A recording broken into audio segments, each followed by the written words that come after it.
So one of the minister उनकी daughter counselling के लिए आए हुए थे. So at the age of 25 she is studying in US. Counselling के लिए मम्मी पापा ने उसको यहाँ पे बुलाया, इंडिया अहमदाबाद हमारी ऑफिस पे भेजा. बातचीत हुई and literally she was crying. माने पैसों को लेकर या फैसिलिटी या लग्जरी को लेकर, करियर को लेकर शायद मुझे और आपको दौड़ना पड़ेगा, काम करना पड़ेगा, पॉडकास्ट बनाना पड़ेगा, बट उसको तो कभी कुछ सोचने की ज़रूरत ही नहीं है. पुश्तों की पुश्ते वेल सेटल है, बट शी वाज क्राइंग कि मुझे लगता है मेरी लाइफ का कोई पर्पस नहीं है. राइट. सो आज यदि मम्मी पापा, बच्चा टीन एज में है और यदि बात नहीं सुन रहा है, मोबाइल के पीछे पूरी रात, हमारे पास केसेस आते हैं, पूरी रात बच्चा मे बी PUBG ना फ्री फायर ना वो खेलते रहते हैं. वो बच्चे हैं जिनके पैशन को आइडेंटिफाइड करने के लिए मम्मी पापा ने काम नहीं किया. तो वो सबसे क्रूशियल काम है. तो ये पैशन मिलेगा कैसे? जैसे पैशन, मेरे को लगता है ये बहुत इंपॉर्टेंट चीज़ है. मैंने भी अपना जो पहला कोर्स बनाया था, how to find your passion का बनाया था, क्योंकि मुझे लगा था सच में हाँ यार, पैशनेट होकर जब कोई काम करते हो तो उसमें मेरे को लगता है कंपैरेटिवली सक्सेस मिलना मतलब आज नहीं तो कल मिल ही जाएगी अगर आप सच में पैशनेट वाली चीज़ पे काम कर रहे हो तो. और मैक्सिमम लोग, मुझे लगता है यही प्रॉब्लम, उनको पता ही नहीं उनको करना क्या है. राइट. वो डिस्ट्रैक्शन है. मतलब यही चीज़ थोड़ा वो मिल भी रही है. आपने बोला ना टीनेज टाइम पे हम बहुत फैशन ये सब चीज़ में आते हैं, और टीनेज टाइम पे लोग अपनी आइडेंटिटी ढूंढ रहे होते हैं. इस वजह से कई बार वो ऐसे लोगों से इंस्पायर हो जाते हैं जो खुद में रॉन्ग रोल मॉडल को रोल मॉडल जैसे, मतलब जो सेलिब्रिटीज है कई बार. मुझे तो मतलब टू बी ऑनेस्ट जो है जिनकी खुद की लाइफ एकदम खराब है, झंड है, रिलेशनशिप हर चीज टोटली सब उनकी लाइफ नहीं. और मैंने भी किया, ऐसा नहीं, हम भी बहुत आइडियलाइज करते थे ये स्टार है, ये स्टार, बट उनकी लाइफ खुद एकदम खराब है. उन लोगों को रोल मॉडल बना लिया, उनकी तरह आप जी रहे हो तो आप तो अपनी लाइफ और खराब ही कर लोगे. तो कितना ज़रूरी है इस टाइम पे सही रोल मॉडल्स और सही पैशन ढूंढना अपना, और उसको कैसे ढूंढ सकते हैं? बहुत ज़्यादा इंपॉर्टेंट है. उसके बारे में तो हमने बात कर ली. So now I would like to share कि कैसे ढूंढे. राइट. सो उसके लिए वेरी फर्स्ट थिंग कि सबसे पहले बच्चा क्या करना चाहता है, एन्जॉय करना चाहता है.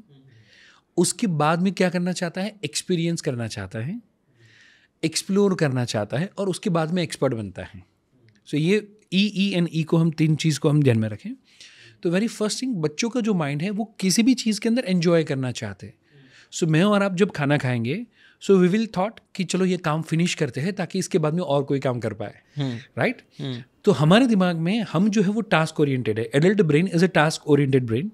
सो अभी ये खत्म होने के बाद, ये खत्म होगा तो मैं अभी फ्लाइट पकड़ूंगा, अहमदाबाद के लिए जाऊंगा, मेरे बेटे को मिलूंगा, आपका भी और कोई काम होगा, उसके बारे में वो होगा कि ये खत्म हो तो हम वो करें, नेक्स्ट चीज करें. बट बच्चा अभी यहाँ पर होगा तो वो क्या करेगा, ये समय को एंजॉय करने पे फोकस करेगा.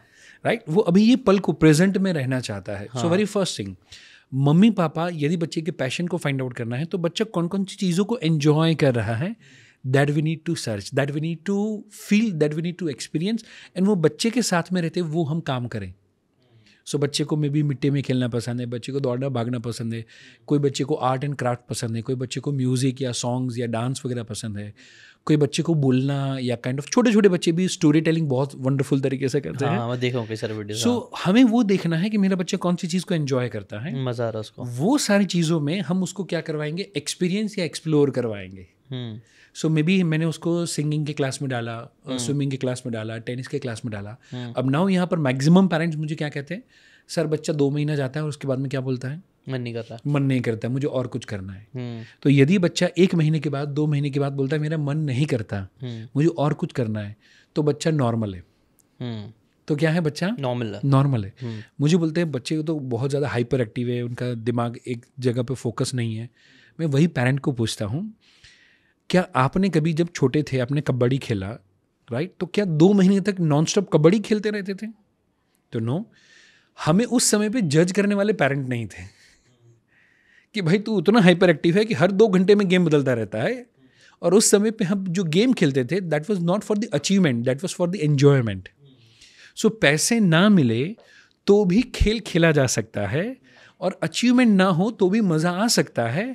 वो प्रोग्रामिंग हमारा वो लगोरी के अंदर या कबड्डी के अंदर या खो खो के अंदर कंचे खेलते खेलते वो हमारा प्रोग्रामिंग हो चुका है. एंड बिकॉज ऑफ दैट आज यदि लाइफ में कोई सेटबैक आता है, कोई भी सिचुएशन आती है, तो विदाउट मनी भी हम लाइफ को एंजॉय कर सकते हैं. वो प्रोग्रामिंग हमारे माइंड में है. सॉरी टू से, बट आज की जो नई जनरेशन है उनके अंदर अचीवमेंट के अलावा हैप्पीनेस का जो माइंडसेट होना चाहिए, जो प्रोग्रामिंग होना चाहिए, जो सॉफ्टवेयर होना चाहिए, वो है ही नहीं.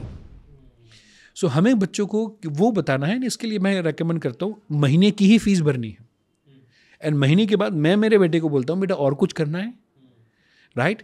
सो बच्चा बोले हाँ और कुछ करना है, तो हम महीने के बाद उसकी एक्टिविटी को चेंज कर दें।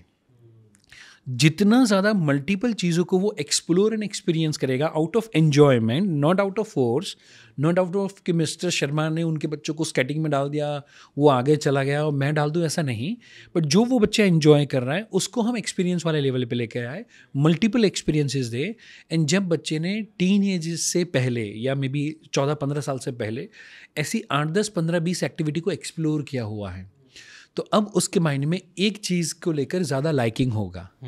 अब हम जब शादी वगैरह में जाते हैं 10-15-20 आइटम होगी, हम क्या करते हैं थोड़ा थोड़ा टेस्ट करते हैं, फिर जो चीज़ ज़्यादा अच्छी लगी हम क्या करेंगे उसको ज़्यादा कंज्यूम करेंगे। सेम चीज़ होनी चाहिए बच्चों के लिए कि 14 से पहले उसने 8 से 10 चीज़ें एक्सप्लोर कर ली है। सो नाउ बच्चा जब 14 का होता है तो नाउ ही विल चूज़ कि I want to go for either CA और the CS, I want to go for MBA with HR और दी मार्केटिंग, मे बी मैं शायद फैशन में जाना चाहता हूँ या प्रोडक्ट डिज़ाइनिंग में जाना चाहता हूँ। सो उसको अपना फोर्टे पता होगा कि मुझे डिज़ाइनिंग वाला सेक्शन अच्छा लगता है या मुझे प्रोडक्शन वाला पार्ट अच्छा लगता है, मुझे R&D एंड एनालिटिकल पार्ट अच्छा लगता है, फाइनेंस एंड HR अच्छा लगता है। वो तब तक उसको वो अंडरस्टैंडिंग आ गई होगी। एंड यदि 14 साल पहले मम्मी पापा ने वो अंडरस्टैंडिंग, वो डीप अंडरस्टैंडिंग उसके अंदर ला दी है, तो शास्त्रों के अंदर, हालांकि ये पूरी गुजराती में कहावत है, मैं हिंदी में आपको समझाऊंगा, 12 बुद्धि, माने 12 साल पे बच्चों के अंदर बुद्धि आती है कि मुझे जीवन में क्या करना है, मुझे जीवन में सफल होना है, मैं कैसा दिखता हूँ, लोग मेरे बारे में क्या सोचते हैं। तो अंडरस्टैंडिंग ऑफ सेल्फ वो 12 साल पे आती है। 16 शान, माने 16 साल पे बच्चों के अंदर आ जानी चाहिए शान, माने what to do and not to do. So उससे पहले यदि उसने एक्सप्लोर किया है, एक्सपीरियंस किया हुआ है, तो 16 साल पे बच्चे के अंदर शान होगी कि मुझे क्या करना है और क्या नहीं करना है। यदि ऐसा होगा तो मिलेगा 20 से 1, 20 पे मिलेगा 1 is what, make over, attitude, attire, desire, उसका एक्सटर्नल इंटरनल बिहेवियर। जो वो उस फील्ड में जाना चाहता है वैसा सेम का सेम हो जाना चाहिए 20 साल की एज पे। माने बेटा यदि CA बनना चाहता है या बेटी यदि फैशन डिज़ाइनिंग में जाना चाहती है, तो उसको मिले तो ऐसा लगना चाहिए कि ये ऑलरेडी फैशन डिज़ाइनर है या ये ऑलरेडी CA है, और कोई पूछना चाहिए कि आप प्रैक्टिस कहाँ पे करते हो। एंड देन बच्चा बोलना चाहिए नहीं अभी तो मेरे कॉलेज के 2 साल बाकी हैं, 2 साल के बाद मैं प्रैक्टिस चालू करने वाला हूँ। सो यदि उसका make over, attitude, attire, desire, behaviour, thought process वो सब वो करियर के पैरेलल 20 साल पे हो चुका है, तो मिलेगा 25 पे परिणाम। तो 25 साल की एज पे वो बच्चे को सक्सेस मिलेगी ही मिलेगी, मिलेगी ही मिलेगी। एंड वो बच्चा 30 पे मिनिमम करोड़पति होगा। एंड ऐसे मैंने काफ़ी सारे जीनियस या जो भी सक्सेसफुल लोग हैं, आप जितने भी मे बी धीरू भाई अंबानी से लेके मे बी वॉरेन बफेट से लेके बिल गेट से लेके मार्क जुकरबर्ग से लेके सबकी लाइफ को आप स्टडी करो, मेजॉरिटी ऑफ द लोगों ने अपने करियर की शुरुआत 15 से 16 साल पे करी है। पहले के समय में जब करियर नहीं थे तब राजा का राज्याभिषेक 16 साल की एज पे होता था। अच्छा। सो 16 साल के पहले उनके अंदर शान, माने what to do and not to do, that was very much clear. उस समय भी क्लियर था, तो अभी तो और ज़्यादा क्लियर होना चाहिए। बट वो पेरेंट्स ने वो एन्जॉय एंड एक्सप्लोर वाला वो जो फेज़ है वो नहीं गुजरे, तो वो बच्चा 16 साल पे एक्सपर्ट कहाँ पे बनना है वहाँ पर आइडेंटिटी क्राइसिस में होगा। एंड जो बच्चा यहाँ पर होगा वही ज़्यादातर गलत रास्ते पे जाने के चांसेस हैं। वही बच्चा वो वीडियो गेम या कोई मारधाड़ वाली चीज़ें या मूवी या एक्टिंग या रॉन्ग रोल मॉडल को तभी चूज़ करेगा जब राइट थिंग्स उसके पास नहीं होगी। तो वो एज ए पेरेंट रिस्पॉन्सिबिलिटी होनी चाहिए पेरेंट्स की कि वो उन्हें इंजॉय और एक्सप्लोर करवाते ताकि उनको पता चले कि उनको क्या पसंद एक्चुअल में है ना। क्योंकि जब तक एक्सप्लोर नहीं करेगा उसको मालूम ही नहीं पड़ेगा और वो इधर उधर दूसरे लोगों को देखता रहेगा। Make sense. तो ये एक इशू था। हमने आई थिंक अगर आपको ये बातें काम की लगी होगी तो do check out the full podcast यार, जाके देखो, डिटेल में चीज़ों को समझो, तब ज़्यादा अच्छे से समझ में आएगा, ज़्यादा अच्छे से आप अपनी ज़िंदगी में चीज़ें अप्लाई कर पाओगे। Thanks so much and subscribe this channel.